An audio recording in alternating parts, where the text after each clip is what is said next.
नमस्कार। डॉक्टर हिमांशी के YouTube channel पर आप सभी का हार्दिक स्वागत है। चरक संहिता सूत्र स्थान अध्याय 6 ऋतुचर्या से रिलेटेड है, तस्य शीते अध्याय। और इस चैप्टर का जो इंट्रोडक्टरी वीडियो है वो मैं मेरे चैनल पर डाल चुकी हूँ, जिसमें कि मैंने कौन से काल में यानी कि आदान काल और विसर्ग काल में कौन कौन सी ऋतुएँ हैं, किस तरीके से उनका विभाजन किया है, कौन कौन से रस की उत्पत्ति किस किस ऋतु में होती है, क्या बेसिक डिफरेंस है विसर्ग काल और आदान काल में, इससे रिलेटेड एक इंट्रोडक्टरी वीडियो मैं डाल चुकी हूँ और उसका लिंक जो है मैं डिस्क्रिप्शन बॉक्स में डाल दूँगी। आज से हम शुरू करेंगे षड ऋतुचर्या और सबसे पहली जो ऋतु आती है वो है हमारी हेमंत ऋतु।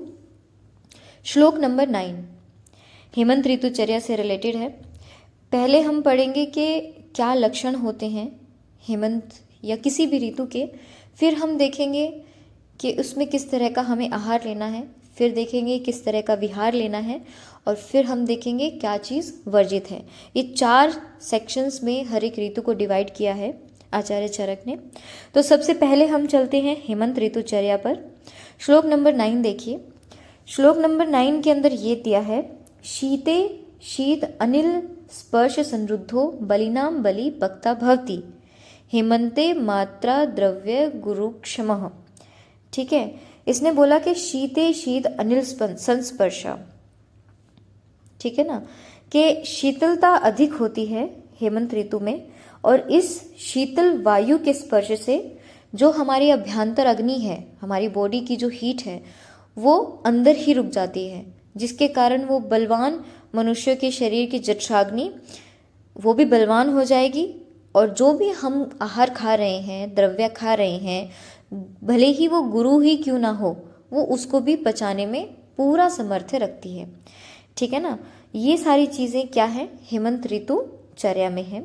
हेमंत ऋतु का ये लक्षण दे दिया कि हेमंत ऋतु में एक तो शीतलता रहेगी, और शीतल वायु के स्पर्श से हमारी बॉडी की हीट जो है वो क्या है, बॉडी के अंदर ही रुक जाएगी, जिसकी वजह से आप कैसा भी भोजन कर लें, गुरु कर लें, ठीक है, कितना ही हैवी फूड आप खा रहे हो, उस सभी का पाचन कर लेती है वो जो जठराग्नि बलवान होती है। इसीलिए बोला भी है ना कि हाँ, सर्दियों के अंदर जो है गूंद के लड्डू या घी से बनी हुई चीज़ें खानी चाहिए, है ना, क्योंकि उस टाइम पर हमारी जठराग्नि बहुत ज़्यादा तीव्र होती है। यहाँ पर जठराग्नि तीव्र होने का रीज़न बता दिया है। ये वाला जो वर्ड है बलिनाम बलि पक्ता भवति, एक क्वेश्चन पहले आता था कि इसमें कौन सा न्याय है, इसमें पवन कुंभकांड न्याय है। ठीक है, तो शीते, ये जो शीते वर्ड आया है दैट इज फॉर द हेमंत ऋतु के लिए आया है। ऐसे एक दो पर्याय और मिलेंगे आपको, और हर एक ऋतु का पर्याय जो है आपको याद होना चाहिए, एमसीक्यूज में आ सकता है वो, ठीक है ना। तो यहाँ पर शीत जो है वो हेमंत ऋतु के संदर्भ में कहा है। इसके बाद हम चलते हैं श्लोक नंबर 10 में।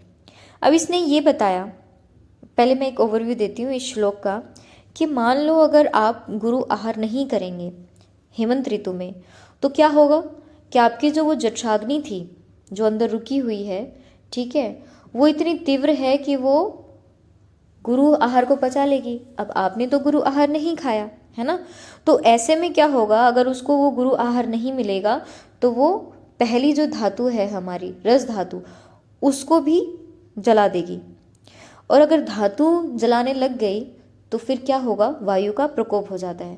तो अगर हम हेमंत ऋतु में हैवी डाइट नहीं लेंगे तो क्या होगा, हमारी रस धातु है वो उसका पाचन करने लगेगी हमारी जठराग्नि, जिसकी वजह से वायु का प्रकोप होगा।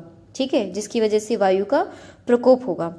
तो श्लोक नंबर 10 की जो ये लास्ट लाइन है ये थोड़ी इंपॉर्टेंट है। क्वेश्चन आ जाता है कि ये कहाँ का रेफरेंस है। रसम हिनस्तयो वायु शीतः शीते प्रकुप्यति। ठीक है, अगर तो मान लो ईंधन उसे नहीं मिला है तो वो रसम हिनस्ता, रस धातु को जलाने लगेगी, ठीक है, और वायु का प्रकोप होने लगेगा हेमंत ऋतु में। ठीक है, असर्शन रीजन क्वेश्चन आ सकता है इस वाले श्लोक से, तो आपको ये पता होना चाहिए कि क्वेश्चन इस तरीके से आएगा, हेमंत ऋतु में वायु का प्रकोप हो जाता है, असर्शन। रीज़न है अगर आप गुरु अन्न विहार नहीं खाते हैं तब। फिर इसके ऑप्शंस आ जाएंगे कि A and B both are correct, मतलब assertion and reason are both are correct, but reason is not a good explanation of assertion. Option B, option C इस तरीके से आ जाएगा। आपको पता होना चाहिए कि गुरु अन्न आहार विहार नहीं करने के कारण हमारी जठराग्नि रस धातु को पचाने लगती है, जिसकी वजह से वायु प्रकोपित होता है। ठीक है, तो ये हो गया हमारा श्लोक नंबर 10। इसके बाद हम आते हैं हेमंत ऋतु में क्या क्या आहार आपको खाना है। ठीक है, हेमंत ऋतु में क्या क्या आहार आपको खाना है। अब देखो ये श्लोक नंबर 11 का फर्स्ट हाफ देखो, तस्मात् तुषार समय। ये जो तुषार वर्ड आया है, तुषार काल, दैट इज अ पर्याय ऑफ हेमंत ऋतु। तो हेमंत ऋतु का एक पर्याय आया था शीत, और अब दूसरा पर्याय आ गया तुषार। क्या है? तुषार। ठीक है, तो तुषार काल में अग्नि तो प्रबल है, अभी हम ऊपर पढ़ के आए, तो किस तरीके का भोजन करना है? स्निग्ध, अम्ल, लवण। स्निग्ध, अम्ल और लवण रस प्रधान भोजन हमें करना चाहिए। ठीक है, फिर इसकी हिंदी देख लो, ओदक मास, अनूप मास, ठीक है, बिल में रहने वाले मास। फिर उसके बाद आ जाएगा मदिरा सिधु मधु, ये क्वेश्चन कई बार आ जाता है। ठीक है ना, ये जो श्लोक नंबर 12 है, भक्षेन मदिराम सिधुम मधु। ठीक है ना, तो मदिरा, सिधु और मधु का प्रयोग हेमंत ऋतु में बताया है।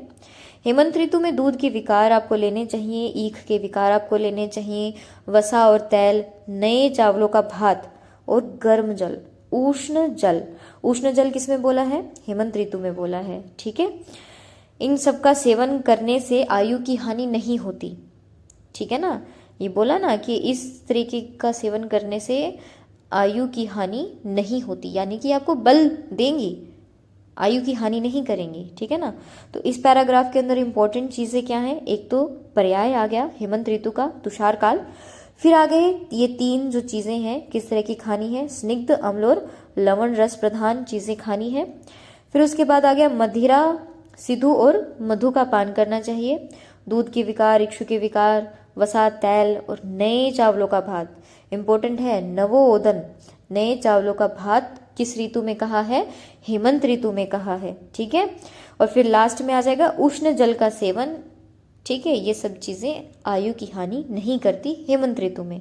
ठीक है, ये हो गया हमारा आहार। अब आता है हेमंत ऋतु में विहार क्या है।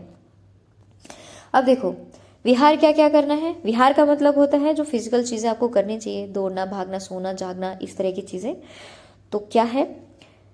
तैल का अभ्यंग, आपको मर्दन करना है, अभ्यंग करना है। ठीक है, फिर उत्सादन करना है, उपटन वगैरह लगा सकते हो। मूर्धिन तैलम, सर पर तैल धारण करना है। अब ये आता है इम्पोर्टेंट क्वेश्चन कि जिंताक स्वेद, जिंताक स्वेद कौन सी ऋतु के लिए कहा है? हेमंत ऋतु के लिए कहा है। ठीक है, आप इसको कैसे याद रखोगे? जया हे। ठीक है, ज से हो गया जिंताक स्वेद, हे से हो गया हेमंत ऋतु, जय हे। ठीक है, जिंताक स्वेद हेमंत ऋतु में कराना चाहिए। ठीक है, फिर आ गया हमारा धूप का सेवन, उष्ण भूमि ग्रह, उष्ण भूमि ग्रह, उष्ण गर्भगृह। ये पहले क्वेश्चन आते थे, बट आपको ये याद रखना है कि उष्ण भूमि ग्रह का सेवन और उष्ण गर्भगृह जो वर्ड आया है वो किस ऋतु के लिए आया है? हेमंत ऋतु के लिए आया है। ठीक है, फिर उसके बाद क्या है? शयन, आसन, कपड़े के पर्दे आदि ढक कर रखना चाहिए, ऊन के प्रवार। ठीक है, और क्या है? सुखकारी रोम वाले चर्म, कोशेय, प्रवेणी। ठीक है, ये सारी चीज़ें आपको रखनी चाहिए। शरीर पर भारी और गर्म वस्त्र धारण करने चाहिए। ठीक है ना, और ये आता है अगर शरीर घिसे हुए अगर का शरीर पर गाढ़ा लेप करना चाहिए। ठीक है, और एक ये आ गया निषेवेत मैथुनम शिशिर आगमे। शिशिर आगमे क्या है? शिशिर से पहले वाली ऋतु। शिशिर से पहले कौन सी है? हेमंत। ठीक है, तो हेमंत ऋतु में निषेवेत मैथुनम, यथेष्ट मैथुन करना चाहिए। अब यहाँ पर कंफ्यूजन नहीं क्रिएट करना है कि ये जो वर्ड आया है ये शिशिर ऋतु के लिए आया है। नहीं, ये शिशिर ऋतु के लिए नहीं है। शिशिर आगमे, आगमे शिशिर से पहले वाली जो ऋतु है वो कौन सी है? हेमंत है। ठीक है ना, तो ये वाला जो वर्ड है वो हेमंत ऋतु के लिए आया है। ठीक है, कई बार ऐसे संदर्भ पूछ लेते हैं, ये हाफ लाइन दे देंगे और कहेंगे कि किस ऋतु के लिए है, ऑप्शंस में डाल देंगे हेमंत, शिशिर, ठीक है, वर्षा, शरद। तो आपको ये पता होना चाहिए शिशिर आगमे दैट इज फॉर द हेमंत ऋतु। ठीक है, फिर इसके बाद आता है हमारा फोर्थ स्टेप, वो है वर्जनीय आहार विहार। क्या चीजें आपको नहीं खानी है? ठीक है, देखिए श्लोक नंबर 18 देखते हैं। वर्जेद अन्नपानानि वातलानि लघुनि च। कौन से अन्नपान वर्जित हैं? जो वातल हैं, वातवर्धक हैं, या फिर जो लघु आहार विहार है वो हेमंत ऋतु में नहीं खाने चाहिए। प्रवातम प्रमिताहार उद्मंत हिमागमे। एक तो प्रवात, प्रवात का सेवन नहीं करना, यानी कि तीव्र वायु का सेवन नहीं करना। प्रमित आहार, नपातुला भोजन को प्रमित आहार कहते हैं। ठीक है ना, तो प्रमित आहार का सेवन नहीं करना चाहिए। उद्मंत, उद्मंत कौन सी ऋतु में निषेध है? हेमंत में निषेध है। क्वेश्चन आता है यहाँ से, ठीक है, कि उद्मंत किस ऋतु में नहीं सेवन करना चाहिए? हेमंत ऋतु में नहीं करना चाहिए। ठीक है, ये सारी चीजें हो गई हेमंत ऋतु में वर्जनीय आहार और विहार। ठीक है, अब आते हैं हम श्लोक नंबर 19 और 20, शिशिर ऋतु। अब जो शिशिर ऋतु है उसका जो भी कार्यक्रम जो रहेगा हमारा, ठीक है, जो शेड्यूल रहेगा वो लगभग हेमंत जैसा रहता है। ठीक है, लेकिन इसमें थोड़ी सी एहतियात बरतनी चाहिए। क्यों? अब ये देखते हैं। शिशिर ऋतु जो है हमारी वो कौन सी काल की ऋतु है? आदान काल की। ठीक है, हमने याद किया था ना, आशी वग, आशी आ से आदान, शी से शिशिर। ठीक है, वसंत और ग्रीष्म ये आदान काल की ऋतुएं हैं। तो शिशिर जो है वो आदान काल की ऋतु है। अब आदान काल की ऋतु होने की वजह से क्या होगा? उसमें रुक्षता, क्योंकि आदान काल में सूर्य प्रबल है ना, सूर्य प्रबल होने की वजह से पूरे ब्रह्मांड में भी रुक्षता होगी और हमारे शरीर में भी। तो आदान काल की ऋतु होने के कारण शिशिर ऋतु में रुक्षता आने लगती है बॉडी के अंदर। ठीक है ना, और शीतलता इस ऋतु में किस वजह से रहती है? वर्षा, वायु, ठीक है, बादल छाए रहते हैं, इस वजह से ठंड रहती है शिशिर ऋतु में। ठीक है ना, तो ये बेसिक लक्षण हो गए शिशिर ऋतु के। ठीक है ना, अब देखो श्लोक नंबर 19 देखो। हेमंत शिशिरो तुल्यो शिशिरे अल्प विशेषण। ठीक है, जो हेमंत और शिशिर हैं वो दोनों ऋतुएं तुल्य हैं, मतलब लगभग एक जैसी हैं, लेकिन शिशिर में अल्प विशेषता है, थोड़ी सी विशेषता है। वो क्या विशेषता है? रोक्ष्य। ठीक है, आदान काल की ऋतु होने के कारण इस ऋतु में रुक्षता आ जाती है। ठीक है, और शीतता किस वजह से रहेगी? मेघ मारुत वर्षजम, बादल छाने की वजह से, वायु की वजह से और वर्षा की वजह से। ये तीन रीजन की वजह से शिशिर ऋतु में शीतलता रहती है। ठीक है ना, लेकिन इसके अंदर जो भी आहार विहार विधियां हमारे हेमंत ऋतु में बताई है वो एज इट इज शिशिर ऋतु में भी फॉलो करनी चाहिए। बस इसमें विशेष रूप से क्या ध्यान देना है? विशेष रूप से ध्यान देना है निवातम उष्णम। ठीक है ना, तो अधिकम शिशिरे गृहम आश्रयेत, कि विशेष रूप से निवात यानी कि तीव्र वायु रहित, ठीक है, उष्ण गृहम आश्रय दे, उष्ण ग्रह के अंदर निवास करना चाहिए। ठीक है, ये शिशिर ऋतुचर्या बताई है। यानी कि इसके जो बाकी के प्रोटोकॉल्स हैं आहार और विहार के जो लेने हैं वो सेम एज इट इज हेमंत ऋतु, जो वर्जित है सेम एज इट इज हेमंत ऋतु। विशेष इसमें क्या रहता है कि मेघ वायु और वर्षा की वजह से शीतलता रहती है और आदान काल की ऋतु होने के कारण इसमें रुक्षता आने लगती है। तो इसलिए विशेष रूप से आपको निवात स्थान पर रहना है, तीव्र वायु रहित स्थान पर रहना है और उष्ण ग्रह में निवास करना चाहिए। तो आज के एपिसोड में हमारी ये दो ऋतुएं हैं हो गई हैं।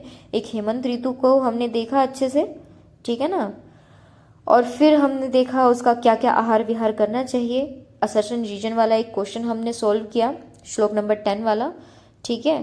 फिर उसके बाद आहार विहार किस तरीके से करना है और क्या क्या वर्जित है, इसमें से भी 2-3 क्वेश्चन निकल के आते हैं कि हेमंत ऋतु में उद्मंत वर्जित है, प्रमिताहार वर्जित है, वातलानी लघुनी च ये वर्जित है, फिर हमने देखा शिशिर ऋतुचर्या क्या है, सेम एज इट इज हेमंत, बट विशेषता क्या है शिशिर में, आदान काल की ऋतु है, इस वजह से इसमें रुक्षता आ जाती है, मेघ वायु और वर्षा की वजह से शीतलता रहती है। ये सबसे इंपॉर्टेंट है शिशिर ऋतु का।